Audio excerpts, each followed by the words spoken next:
So, Daniel, something that most people don't realize is that when you mark a case closed, I go back and review it, read the notes, and just see what happened with the specific case. There's one that's been really bothering me because I know that this one lady came to us because she wanted you to solve a problem for her father. All I saw is that you did something for her. I didn't see that you did anything for her father. Can you tell me about that? Yeah, is that the Memphis office? Mm-hmm. Yeah. She watched one of our webinars since we've started having to teach our classes online this year.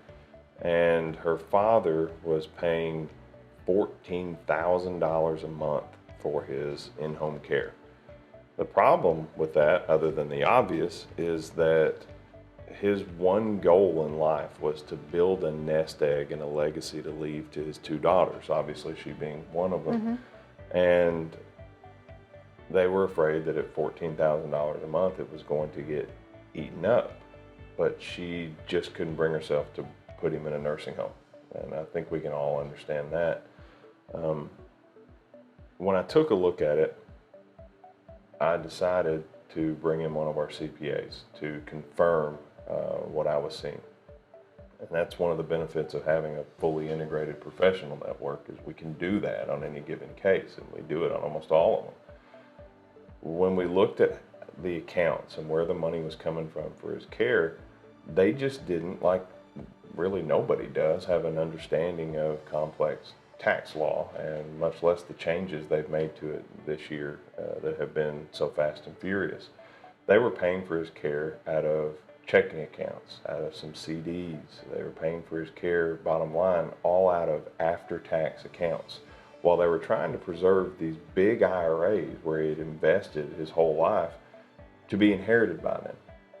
The reason that that wasn't the right way to do it was the IRAs, for all intents and purposes, half of that's going to go back to the federal government within the first 10 years of his death because it's all taxable.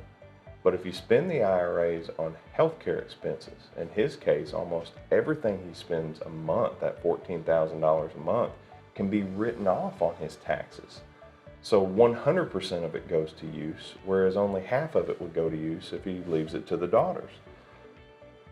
But by doing that, we preserve all these after-tax accounts that will pass to the daughters 100% tax-free.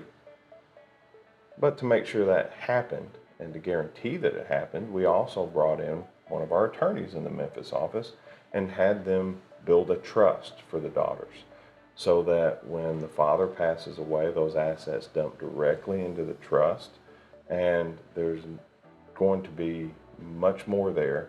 It's going to be much more guaranteed to be there, and it's going to be safe from day one when they inherit it, with no 5-year look back even being attached for the daughters, and they will qualify for every state and federal health care benefit that exists.